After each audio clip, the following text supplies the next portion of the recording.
지금도 살아계셔서 우리의 예배를 기쁘게 흠양하실 하나님 아버지, 주님의 은혜 가운데 우리를 택하시고 귀한 교회에 모이게 하시고 또 귀한 찬양을 하나님께 올려드리고 이제 이 시간 말씀으로 은혜 받기 원합니다. 성령 하나님께서 충만하게 임재하여 주시고 우리 마음속에 있는 모든 죄성이 떠나고 악한 영의 역사가 떠나고 하나님의 영이 우리 세정 배단위 교회와 또 나와 우리 가정과 또 이 세정시에 충만할 수 있도록 우리의 예배를 기쁘게 흠양하시고 하늘문 활짝 여시고 이 시간 하늘 자원 풍성하게 공급하여 주시옵소서. 감사합니다. 말씀을 듣겠습니다. 우리의 마음문을 열어주시옵소서. 예수님의 이름으로 기도합니다. 아멘. 말씀 보겠습니다. 데살로니가전서 5장 16절부터 18절까지 말씀.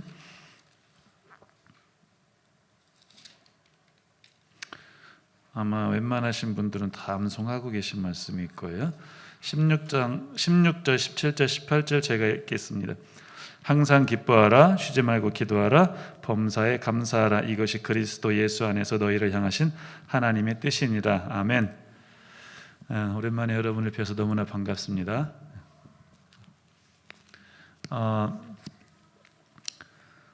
태어나서 처음으로 제 아내를 앞에 두고 설교해가지고 얼마나 마음이 심쿵한지 아주 두근반 세금. 그럴 줄 알았으면 더 잘할 거 일주일만이라도 아침 설거지하고 온 게 그나마 위로가 됩니다.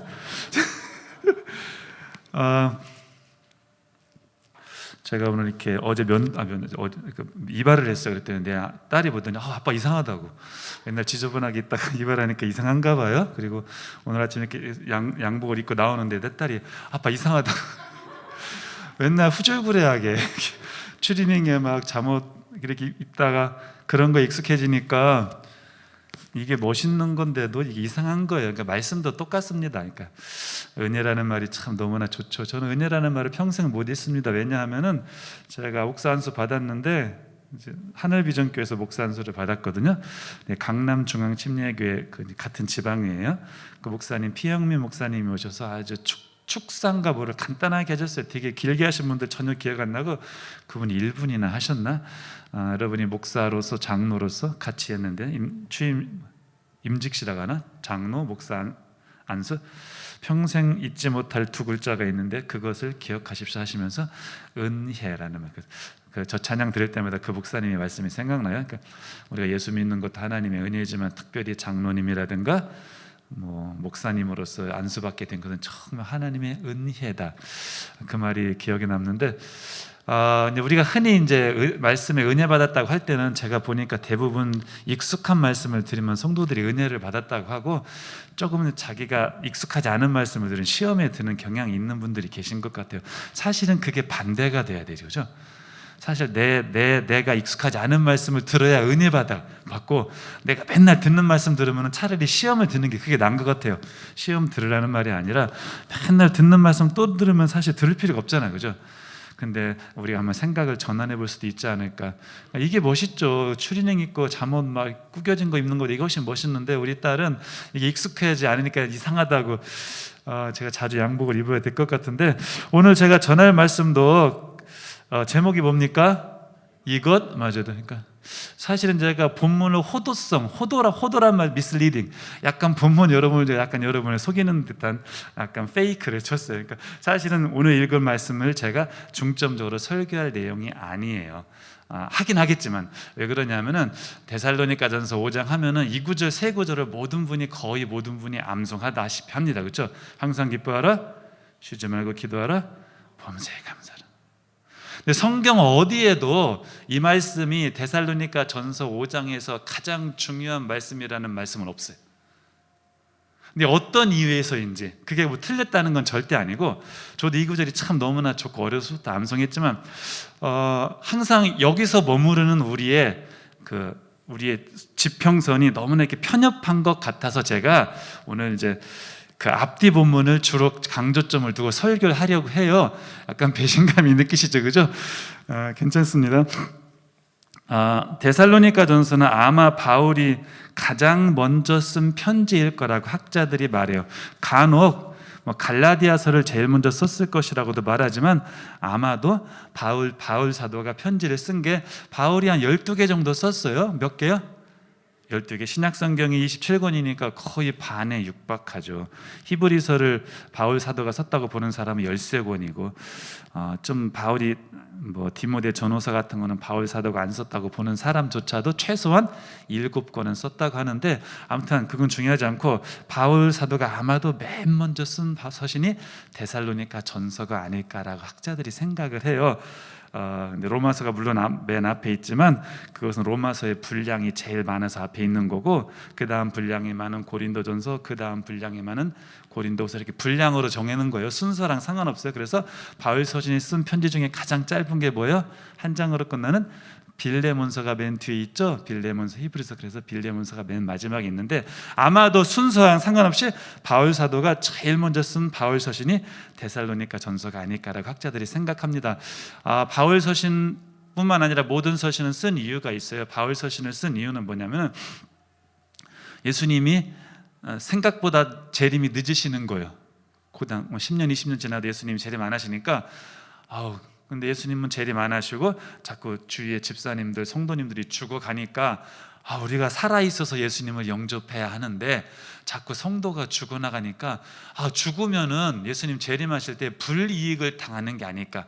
우리는 그런 고민을 전혀 안 하지만 초대교인들은 예수님이 곧 오실 거라고 기대를 했거든요. 예수님이 곧 오시니까 오실 때까지 살아있어야 하는데 자꾸 죽어가니까 죽으면 안 되는 거 아닌가, 이런 고민을 하기 시작했어요. 그러니까 바울 사도가 아니라고, 예수님 오실 때 죽어 있어도 전혀 불이익이 없다고 하면서 데살로니가 전서를 쓴 거예요. 그래서 죽은 자들이 먼저 한번 볼까요?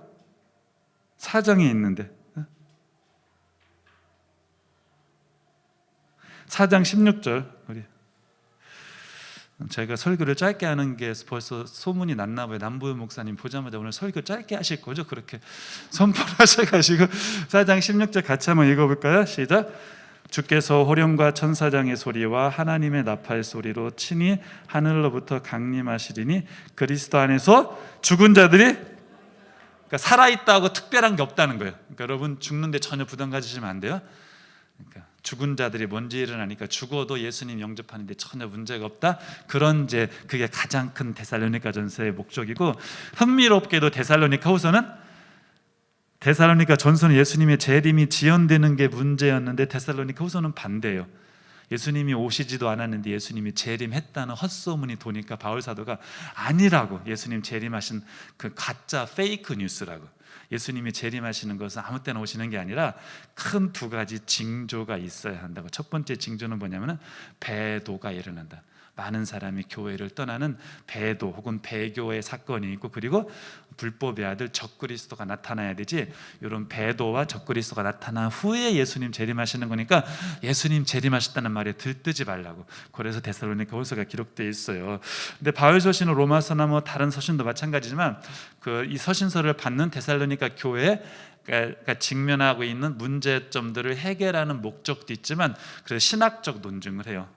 로마서 같은 경우는 이신칭이 믿음으로 구원받는다, 신학적 논의를 하지만 그런 신학적 가르침으로 끝나지 않고 신학적 가르침을 제공한 다음에 바울 사도는 항상 그러므로 이렇게 살아라, 삶에 대해서도 얘기해서 크리스천 라이프, 그러니까 설교도 그렇게 돼야 되죠. 설교에서는 신학 얘기를 해야 돼요. 옳은 가르침을 줘야 돼요. 옳은 가르침, 신학적으로 예수를 믿어야 한다라든가 그런 게 있어요. 그렇지만 거기에서 머무르면 안 되고, 여러분이 목장 모임 같은 데도 그걸 또 꼭 기억하셔서 같이 하시면 좋겠어요. 뭔 신학적인 얘기를 안 할 수가 없어요. 그렇지만 거기에 머물러 있으면 안 돼요. 우리의 삶을 건드려야 돼요. 그래서 바울 서신은 후반부에서 주로 이렇게 살아라, 이렇게 살아라, 그런 권면의 말씀을 하는데, 그런 권면의 말씀이 오늘 데살로니가 전서에서는 5장에 나옵니다. 제가 16절, 17절, 18절만 읽었지만 사실은 저는 여러분이 나중에 목장이라고 하죠, 이 교회는. 그렇죠? 목장 모임에서 목장 목녀분들이 12절부터 22절까지를 다 하면 좋겠습니다. 아멘. 거기 12절이 동그라미로 시작되고 22절이 23절이 동그라미로 시작되니까 12절부터 22절까지가 하나의 문단이 된다고 볼 수 있는 거예요. 패러그래프, 페리코피. 그러니까 이렇게 쭉 읽어야 되는 거예요. 근데 우리는 어떻게 해요? 통독할 때 다 읽죠. 그렇지만 대충 읽고 어디에서 빨간, 여러분 성경책 한번 확인 한번 해볼까요? 혹시 뭐 12절에 밑줄 그어 있는 분 계십니까? 13절 아마 모르긴 해도 여기 성경이 아니면 집에 있는 성경도 아마, 그쵸? 항상 기뻐하라. 그게 나쁘다는 게 아니에요. 또 시험 들지 마시고. 그런데 그럴 이유가 없다는 얘기를 제가 하는 거예요. 오늘 설교 제목이 뭐예요? 이것마저. 저도 그렇고 아마 여러분 중에 많은 분이 그럴 거예요. 아마 여러분의 자녀분도 그렇고 신앙생활이든 뭐 인생이든 학교생활이든 직장생활이든 사람들은 누군가에게 자기만이 포기하지 않는 뭔가 하나가 있습니다. 목사님 이건 건드리지 마세요. 그걸 건드리면 굉장히 싫어해. 여러분 그런 게 있죠, 그죠? 목사님 내가 예배는 드릴게요. 11조도 하겠습니다. 예를 들어서. 그런데 이것만은 다 포기 못합니다. 그러는 게 있어요. 여러분 그런 게 없나요? 없나 봐. 지난주에 장례식 갔더니 어떤 분이 목사님이 누구 소개하면서 이분이 그런 걸 보통 구도자, God Seeker라고 하는데 교회를 다니고 싶어 하는데 11조 때문에 교회를 못 난다. 그래서 내가 또 갑자기 하나님이 주신 마음인지 몰라 내가 그렇게 말했어요. 그럼 목사님이 11조 내주고 전도해라고. 그러니까 그분은 그러니까 그것도 훌륭한 거죠, 그죠? 교회를 다니고 싶어하는 마음도 하나님이 주신 거라고 생각하는데 현 상태에서는 11조가 아까워서, 그러니까 교인 중에도 꼭 11조든 감사헌금이든 이제 돈 문제에 있어만은 노터치. 다른 건 하겠다, 봉사도 하겠고 기도도 하겠지만 어떤 분은 나는 전도는 못한다. 나는 성경 공부는 못한다. 내가 다른 건 다 하지만 내가 돈으로도 섬길 수 있고 몸으로도 다 하지만 예를 들어 나는 뭐 교회 청소는 못한다. 내가 기도는 못한다. 내가 도박은 못 끊는다. 예를 들어서 그런 게 아마 다 있을 거예요. 나는 뭐 그런 게 있죠, 그죠? 술은 못 끊는다. 뭐 담배는 못 끊는다. 그런 게 다 있는 것 같아요. 그런데 우리가 학생 시절에 공부를 잘할 때도 아무리 국어 100점 맞아도 과락이 있으면 그 학생은 좋은 성적이 아닙니다. 저희가 그 얘기를 하고 싶어요. 그러니까 항상 기뻐하라, 쉬지 말고 기도하라, 감사하라. 기쁨, 기도, 감사. 이 세 가지 아무리 여러분이 100점을 맞아도 12절에서 실패하면은 그건 훌륭한 성도가 아닌 거예요. 제가 볼 때 국영수만 잘하면 뭐합니까? 대학 가는데 유리할지 모르지만 인생의 공부에서는 국영수만 다 하면 안 되는 거예요. 요즘 그런 과목이 없겠지만 윤리도 잘해. 우리 때는 국민윤리라고 있어서. 요즘 있나요? 모르죠. 고등학생 없어요? 윤리 있어요? 없어요? 윤리 있어요? 대학교 갈 때 시험 안 보죠? 봐요? 윤리도 잘해야죠. 체육도 잘해야죠. 신앙은 똑같아요. 신앙은 종합반입니다. 단과반이 아니고. 신앙은 무슨 반이라고요? 종합반이야. 12절부터 22절까지 다. 이 중에 여러분이 이것은 내가 그동안 등한시하고 게을리한 것이 있다면은 오늘 이참에 회개하시고 그곳에 더 집중하는 신앙생활을 하시면 좋겠어요? 다 끝났는데 나는 특별히 하자가 없다. 그러신 분은 제가 추천서 써드릴 테니까 MDiv, 한국 세계 최고의 한국 침례신학대학 MDiv 보세요. 농담 아닙니다. 저도 걸리는 게 있는데 그런 분은 괜히 일부러 없는 죄 있는 척 하지 마세요. 그런 분은 훌륭한 분이에요. 정말 존경합니다. 신학교 안 오더라도 그분은 정말 대단하신 분이에요. 그렇지만 아마 다는 아닐지 몰라도 아마 대부분은 적어도 한두 개 정도는 걸리는 게 있을 거예요. 그런 분은 이 시간 은혜를 받으면 좋겠어요. 그래서 영양실조 걸린 부분이 무엇인지 한번 12절부터 찾아가 보도록 하겠습니다. 형제들아 우리가 너희에게 구하노니 너희 가운데서 수고하고 주 안에서 너희를 다스리며 권하는 자들을 너희가 알고 그들의 역사로 말미암아 사랑 안에서 가장 귀히 여기며 너희끼리 화목하라. 내가 그럴 줄 알았어. 지들끼리 서로 잘해주라고 하는구나. 그렇게 생각하지 마시고 저도 이런 게 있는 줄 몰랐어요. 어제 처음 알았어요. 저부터 회개합니다. 저도 무슨 말이냐면은 항상 기뻐하라, 쉬지 말고 기도하라, 범사에 감사하라는 하나님을 향한 거예요. 그죠? 하나님께 기도하잖아요. 그죠?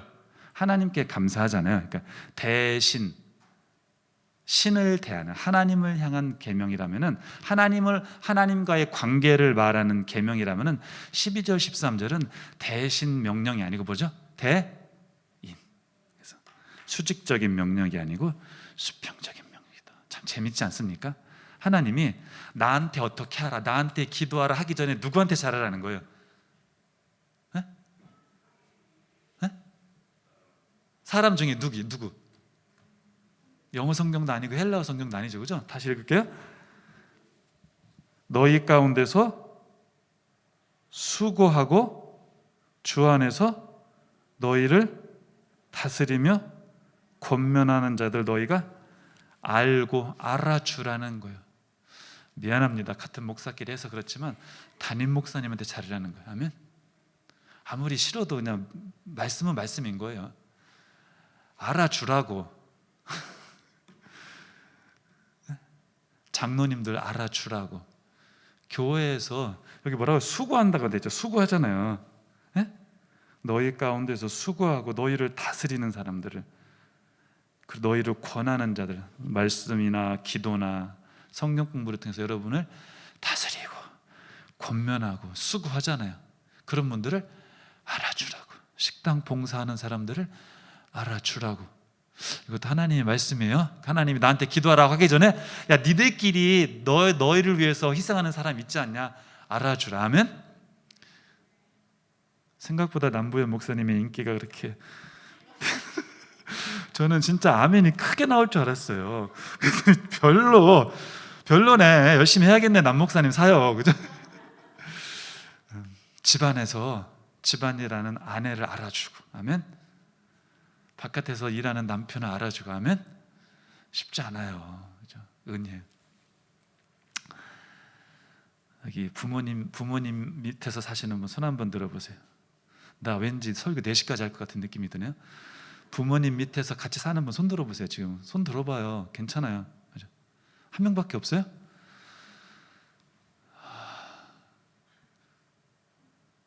집안이 그렇게 저절로 정리되는 게 아닙니다. 여러분 학교 갔을 때 엄마가 진공 청소기 돌려가면 투덜투덜하면 욕하니까 정리되는 거예요. 설거지하는 것도 힘들어요. 밥이 저절로 되는 게 아니에요. 다 누군가 은혜를 베푼 거야. 아멘.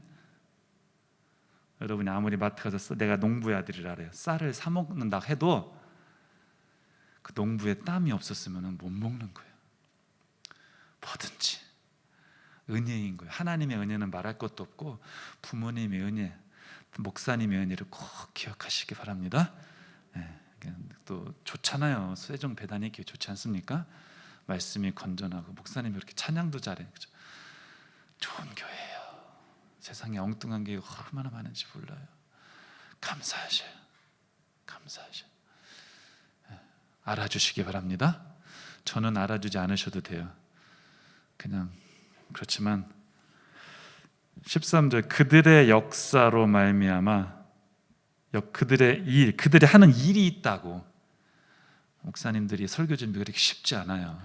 저는 참 감사하게 설교 준비를 굉장히 빨리 하는 스타일인데 보통 목사님들 설교 준비 굉장히 오래 합니다.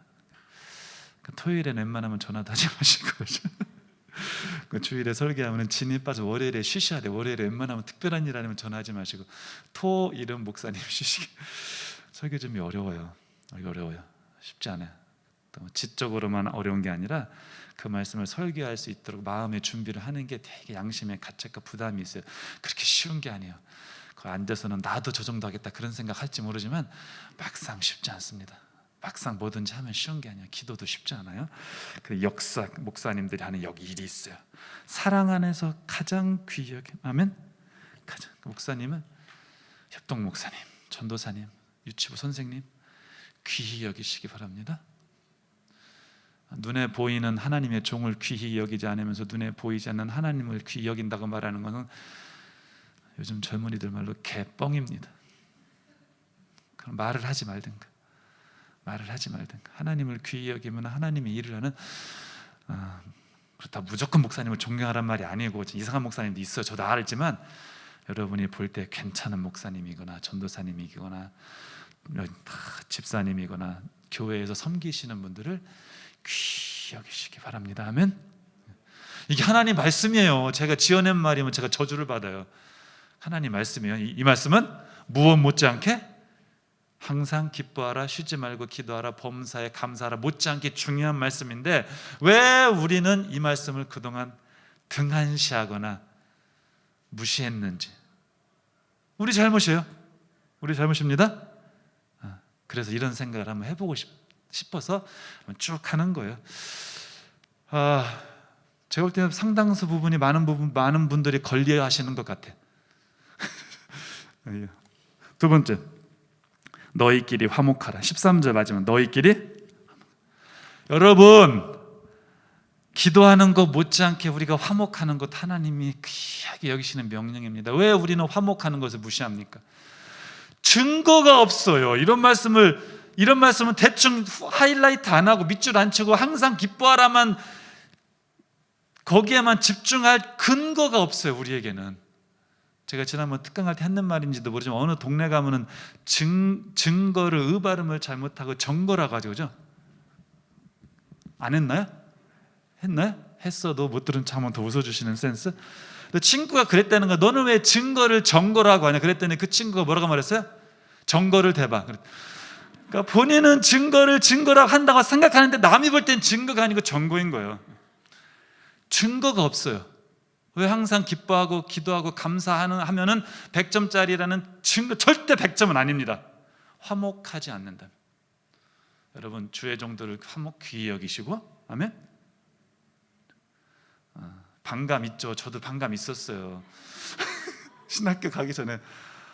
아니, 그렇게 목사님은 옛날 시골교회는 목사님보다 전도사님들 그렇게 잘하는 거예요. 뭐 수박도 따면 제일 먼저 갖다 주고, 내가 잘은 몰라도 구약의 계명인데 꼭 첫 열매를 지켜야 되나? 수박도 막 강대상에 갖다 놓고 목사님 막 자꾸 대접하고, 또 주회종한테 잘해야 복 받는다고. 또 뭐 틀린 말은 아닌데 이제 그런 반감이 있을 수 있죠. 뭐 주회종한테만 잘하면 문제가 되겠지만 우리가 잘해야 될 사람들이 여러 있는데 그 중에 하나는 말씀으로 여러분을 먹이시고 수고하고 섬기는 주의 종들이라는 것은 하나님의 말씀이니까 지키시고, 두 번째, 서로 화목합시다. 우리끼리 서로 화목해야 돼요.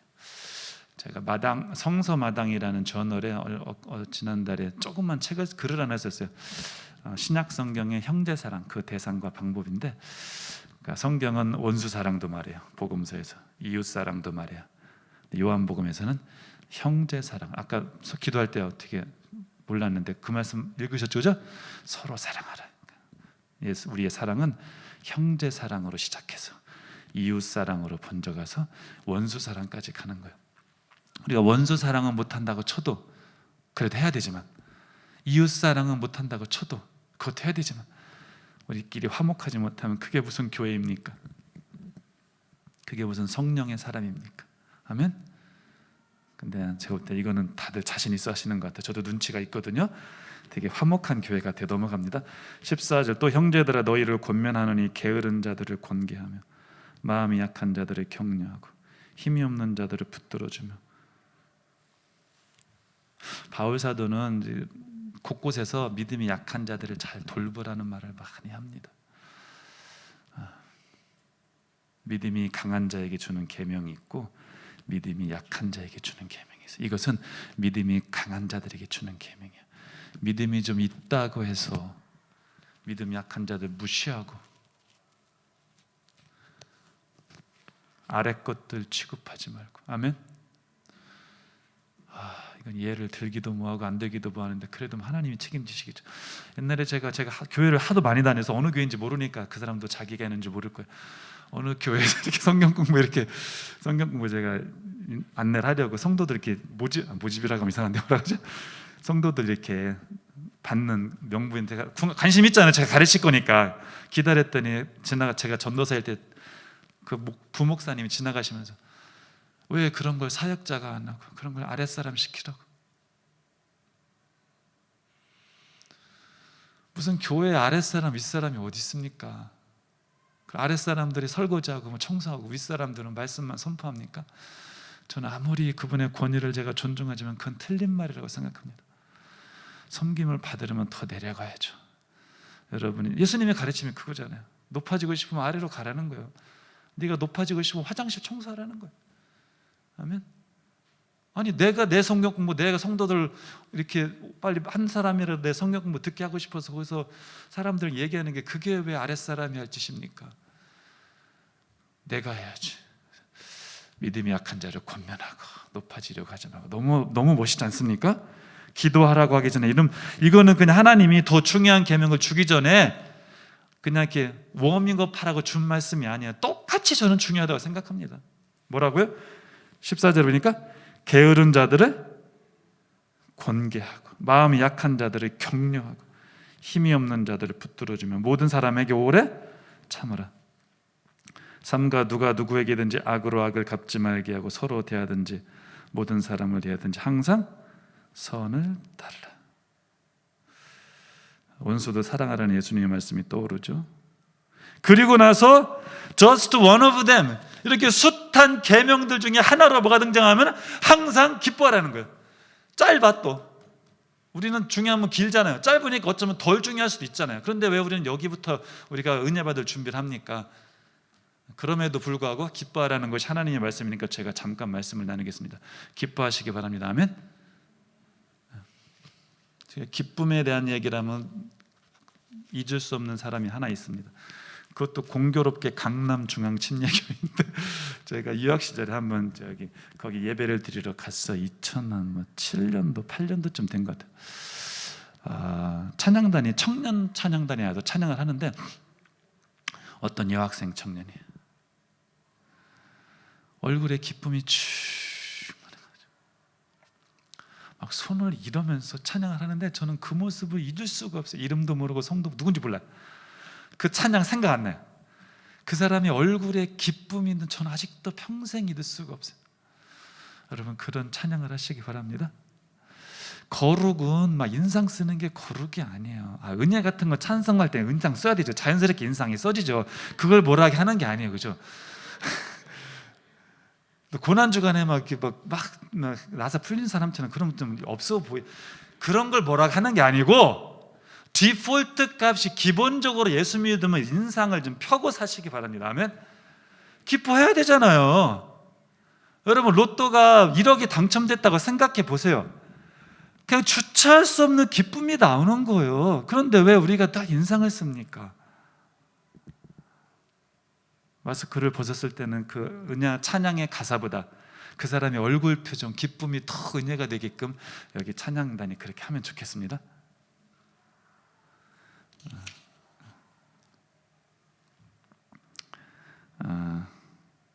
사도행전을 보면은 충만이라는 말이 16번 나와요.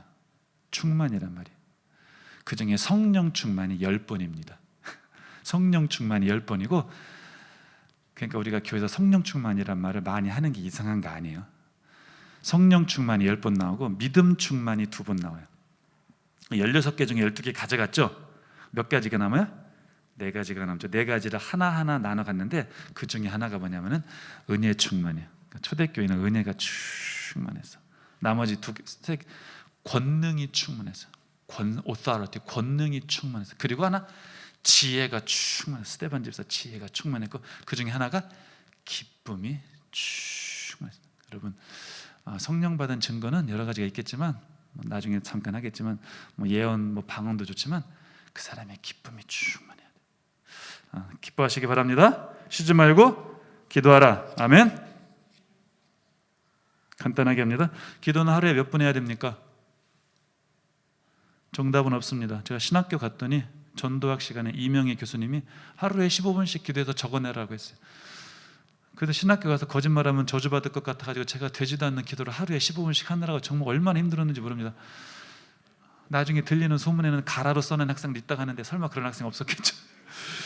여러분, 하루에 15분 기도하는 거 굉장히 힘듭니다. 쉽지 않아요. 근데 지금 돌이켜보면 창피한 거예요. 창피한 거예요. 주의 종이 되겠다는 사람이 하루에 15분도 제대로 기도한 적은 거의 없어요. 개가란하게 비몽사몽간에 기도한 적도 많고. 그대로 하나님이 저를 성화시키는 과정은 여러 가지로 표현할 수 있겠지만 기도를 훈련시키는 과정이라고 보는 것도 맞는 말 같습니다. 유학 시절에도 바쁜 와중에도 기도를 많이 하려고 노력했습니다. 제가 목사 안수 받고 교육 받으러 갔더니 강사님이, 제 기억으로는 박문수 목사님이었던 것 같은데, 그분이 그런 말씀 하시더라고요. 목사가 되고 나서 꼭 적어도 하루에 1시간 이상은 기도하라. 아멘. 저의 목표는 2시간 이상 하는 겁니다. 루터는 3시간 이상 했습니다. 하루에. 기도한 이유가 되게 아이러닉합니다. 역설적입니다. 내가 너무 바빠서 3시간 기도해야 된다. 바쁘기 때문에 기도 안 하는 것이 아니고, 바쁘기 때문에, 중요한 일이 많기 때문에 기도를 안 하면 망치기 때문에 기도해야 된다는 거 이해되시죠? 바쁘니까 기도하는 거예요. 이게 기독교 역설이에요. 바쁘기 때문에 기도를 안 하는 게 아니라 바쁘니까 기도하는 거예요. 기도를 통해서 큰 일을 한다? 맞지만 틀리기도 한 말이에요. 여러분, 기도는 큰 일을 위해서 하는 것이 아니고 기도 자체가 큰 일입니다. 기도했는데 응답이 안 돼도 기도를 했기 때문에 그 자체가 큰 일인 거예요. 하나님이 우리가 알게 모르게 다 응답하시는 거예요. 그러니까 기도를 했더니 그렇게 가지 맙시다. 그러면 그냥 기도 자체가 큰 일인 거예요. 여러분, 기도는 우리가 대화라고 하잖아요. 아버지랑 대화하는 게 목적이지. 아버지랑 1시간 대화했더니 아버지가 용돈 100만, 그게 무슨 자식입니까? 자식이죠. 아버지랑 대화하는 게 기쁨이잖아요. 기도가 그냥 그 자체가 기쁨이 되는 거예요. 아멘. 그래도 그냥 제 개인적인 생각으로, 시험 들지 마시고, 제 생각으로는 아무리 평신도라 하더라도 하루에 30분씩은 해야 되지 않을까 하면, 안수 받으신 분은 1시간 이상 기도하시고, 안수 집사님, 장모님, 목사님들은 최소한 1시간 이상 하시고, 평신도는 30분 이상. 생활기도와 기도생활은 뭐냐면은 늘 기도를 하는 거예요. 아침에 일어나서 기도하고, 점심에 기도하고, 유대인들처럼 3번 기도하고, 자기 전에, 그것도 기도생활이지만, 기도생활이 힘드신 분은 생활기도를 추천해요.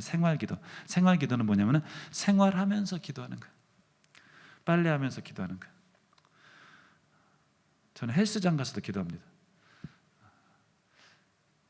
하나님, 제가 헬스 해가지고 육체에 강건하면 어떻게 될지 모르지만 영혼이 잘 되게 해주세요. 할 게 너무 많은 거예요. 빨래하면서 하나님, 나의 죄를 이처럼 깨끗하게, 통돌이처럼 깨끗하게 씻어주세요. 기도할 수 있는 거예요. 설거지하면서 기도할 수 있어요. 왜 못합니다? 운전하면서 기도하는 거예요. 기도는 꼭, 그러니까 생활 기도만 하라는 게 아니라 기도 생활을 하면서 또 동시에 생활 기도도 하시기 바랍니다. 물론 운전할 때 신호 다 지켜가면서 해야 되죠, 그죠? 아무리 뜨겁게 찬양하고 기도해도 사고가 나더라고, 제 경험인데. 그러니까 운전할 때는 운전 조심하시되 생활 기도를 하시기 바랍니다. 많은 사람이 착각하는 게 있습니다. 새벽 기도 나오면 기도한다고 생각합니다. 천만의 말씀. 새벽 기도 나오는 거는 기도하는 게 아닙니다. 새벽 기도 나오셔서 기도해야 기도하는 거예요. 어떤 기도 모임에 참여하는 것이 기도는 아닙니다. 제가 새벽 기도나 금요 기도에 많이는 안 가보지만, 가보면은 대부분 목사님이 설교 끝나면은 내가 볼 때 90%는 5분 안에 다 떠납니다. 내 말이 맞죠, 그죠? 이 교회는 아닐지 모르지만 새벽 기도 5시에 시작해요. 목사님 설교가 5시 한 25분에 끝내. 그럼 5시 30분 뒤면 거의 다 떠납니다. 그분들은 새벽 예배를 드렸을지는 몰라도 기도는 한 건 아니에요. 기도해야 돼요. 그러니까 예배와 기도를, 예배는 예배 나름대로 중요하지만 기도를 많이 하시기 바랍니다. 범사에 감사하라. 제가 어제 조사했어요.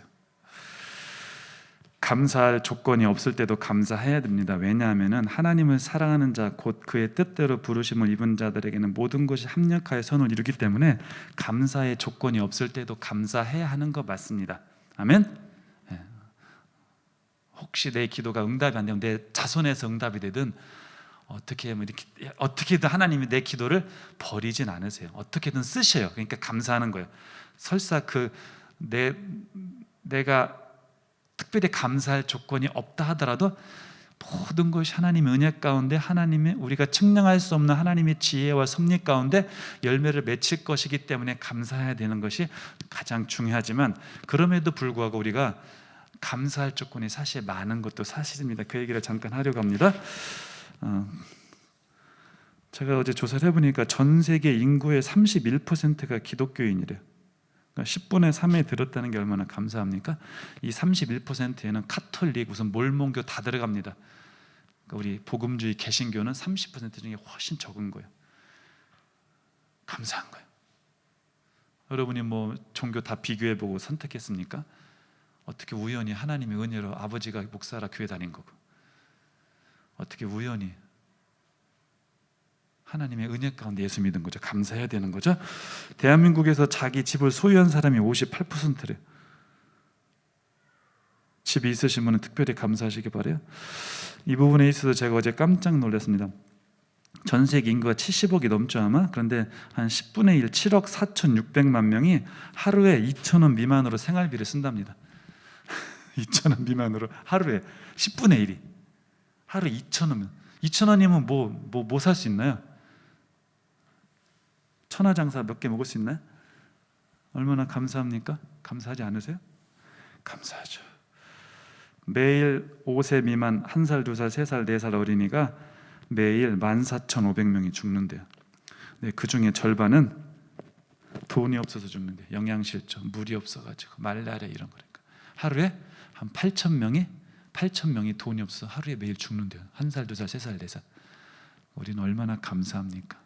그러니까 감사할 조건이 너무나 많은 거죠. 너무나 많은 거죠. 이렇게 따뜻한 교회에서 예배 드리는 것도 사실은 감사한 일입니다. 20절, 19절 성령을 소멸하지 말며. 아멘. 성령을 소멸하면 안 되는 거예요.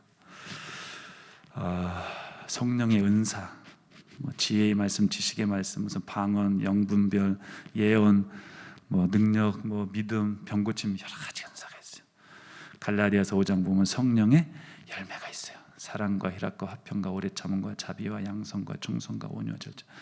성령의 은사이든 성령의 열매이든 성령이 하시는데 소화기를 들이대면 안 됩니다. 저는 진짜 깜짝 놀란 게 있어요. 이름만 대면 큰 교회를 한번 갔는데 목사님이 세계 선교에 대해서 설교를 하셨어요. 제가 우연히 장로님들 계신 방을 지나갔어요. 그랬더니 장로님들이 목사님 뒷담화 까고 있더라고요. 아유, 국내 선교도 못하는데 세계 선교.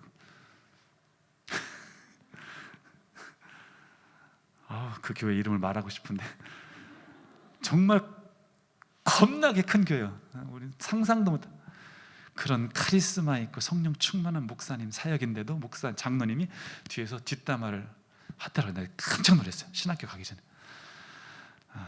세계 선교이든 국내 선교이든 성령의 인도받아 목사님이 하든 내 마음이 감동이든 내 자식이 하든 누가 하든 성령이 하시는 일에 불을 끄면 안 됩니다. 성령을 소멸하시면 안 됩니다. 아멘. 너무나 확실한 말씀이에요. 예언을 멸시하지 말고 예언을 무시하지 마시기 바랍니다. 예언하면 앞으로 무슨 일이 일어날 것을 예언한다고 생각하지만 사실은 구약 성경 예언서의 80%는 현재에 대한 이야기를 하는 겁니다. 20%만이 앞으로 일어날 일을 얘기하는 거예요. 예언은 두 종류가 있어요. 무슨 말이냐면 앞으로 하나님께서 남유다를 바벨론에게 넘기기로 심판하시기로 작정하셨다. 거기서 끝나는 건 20%밖에 안 되는 거예요. 나머지 80%는 무슨 얘기래요? 그러므로 너희가 지금 이렇게 해야 된다. 현재를 만드는 거예요. 그러니까 여러분 어디 가서 예언기도 받으실 수 있어요. 예언기도 했더니 나 산모가 되게, 그거는 10분의 2 예언기도예요. 100점짜리 예언기도는 뭐냐면 예를 들어서 너 주의 종 할 거야. 거기서 끝나지 말고 그러니까 지금부터 거룩하게 살고 공부 열심히 하고 지금 현재의 삶을 어떻게 살라는 것까지 건드려 주어야 그것이 성경에서 말하는 온전한 예언 기도입니다. 그러니까 설교는 다 예언이에요. 앞으로 일어날 일을 예언하는 것이 아니고 멀게는 예수님의 재림을 준비하면서 이렇게 현재의 삶을 살라고 터치하니까 다 예언기 되는 거죠. 그런 예언을, 현재의 삶을 건드리든 미래의 일을 예언하든 예언을 멸시하지 마시기 바랍니다. 21절, 범사에 헤아려 좋은 것을 취하고, 헤아리라는 말은 영어로 테스트, put to the test. 아무거나 아멘하지 말고 검사, examine, 조사해 보란 뜻이에요. 헤아리란 말은 대충 생각하라는 뜻이 아니에요. 자세히 살펴가지고 이게 옳은지 그른지를 조사해 보라는 거예요. 그냥 익숙하다고, 여러분 대통령 선거 아까 기도하셨지만 어떤 후보가 좋은 후보인지 자세히 살펴보시고, 국회의원 선거할 때도 어떤 후보가 좋은 후보인지 정말 자세히 살펴보시고, 신학교 갈 때도, 학교 갈 때도 어느 학교가 하나님의 뜻을 받는지 자세히 살펴보시고, 이거 해도 좋은지 안 좋은지 자세히 살펴보시고, 그렇게 검사, 테스트 해본 후에 좋은 것을 취하고, 악은 모든 종류의 악을 버리라. 제가 설교가 길었어요? 자, 우리 한번 제가 질문할 테니까 손을 한 번쯤은 드셔야 돼, 하셨죠? 대충 한 10개 되는 것 같아요, 그죠? 이 중에 나는 정말 10개 다 해당된다, 나는 정말 죄인 중에 죄인이다, 괴수 중에 괴수이다 하시는 분 손 한번 들어보세요. 없어요? 나는 정말 오늘 설교 안 들어도 되는 설교를 들었다. 어쩌면 그렇게 나한테는, 내가 다른 건 몰라도, 데살로니가 후서는 몰라도 전서만은 내가 올백 맞을 수 있다. 손 들어보세요. 없죠, 그죠? 하나씩은 걸리죠, 그죠? 하나씩 걸리죠, 그죠? 너무 많이 하면 힘드니까 하나만 하세요. 무엇이 걸립니까? 무엇이 걸려요? 걸리는 게 있단 말이에요, 그죠? 걸리는 게 있어요. 우리가 성경의 말씀이, 예수님이 시험을 받으실 때 돌을 떡덩이로 바꾸러 가니까 예수님이 이렇게 말씀하십니다. 사람이 떡으로만 살 것이 아니요 하나님의 입으로 나오는 모든 말씀으로 사는 게 하나님의 뜻이에요. 근데 제가 교회를 여러 군데 다니다 보니까 교회마다 특징이 있더라고요. 어떤 교회는 맨날 그 얘기만 해. 어떤 교회는 찬송도 몇 곡 되잖아. 맨날 부르는 찬송 부르고, 맨날 말씀이 정해져 있어. 설교가 그냥 안 들어도 하다. 모든 본문을 갖다 놔도 설교는 항상 똑같아. 어떤 교회는 욕으로. 그게 나쁘다고 볼 수는 없을지 몰라도 우리는 하나님의 모든 말씀으로 살아야 합니다. 목사님, 이건 건드리지 마세요. 내가 다른 건 몰라도, 아니에요. 여러분이 하나님 앞에서 하나님 아버지의 온전하심과 같이 온전한 하나님의 종이 되려면은 데살로니가전서 5장 12절부터 22절까지 다 지켜야 합니다. 19절도 못 지키면서 성경 66권 우리가 어떻게 지키겠습니까? 여러분이 그래서 결단을 하시기 바랍니다. 아멘. 이건 안 된다. 그래도 큰 부담 가는 말씀 없어요, 그죠? 뭐 술 취하지 말라 이런 것도 없었잖아요, 그죠? 이제 큰 부담 가는 거 없어요. 무난하지만 우리가 놓치고 있는 말씀. 그래서 우리 다른 건 몰라도 세종 배단위교회 성도들은 무난하고 원만한 신앙생활을 하는, 골고루 비타민 A, B, C, D 쭉 전반적으로, 통전적으로, 전인적으로, 전인격적으로 하나님 말씀, 어떤 말씀을 싫다고 해서 외면하거나 무시하는 것이 아니고, 국어, 영어, 수학, 사회, 과학, 뭐 다 모르겠어요. 문학, 체육, 음악 다 잘해가지고 하나님이 보실 때 정말로 하나님의 자랑거리가 되고 기쁨거리가 될 수 있도록, 하나님한테 잘하는 기도만 잘하는 것이 아니라 서로 화목하고 목사님을 귀히 여기고. 자, 그래서 풍선을 불다가 이렇게 터질 때가 있어요, 그죠? 어디서 터지는지 아세요? 풍선 중에 제일 약한 부분이 터지는 거예요. 너무나 멍청한 답이죠. 풍선에 약한 점이 있어요. 여러분도 저도 그 약한 점 때문에 우리가 신앙이 업그레이드 안 되는 거예요. 이것 그것을 과감하게 버리시고, 그것이 무엇인지 저는 모릅니다. 교만일 수도 있고, 돈을 사랑함일 수도 있고, 뭔지 음란일 수도 있고, 뭔지 모르겠어요.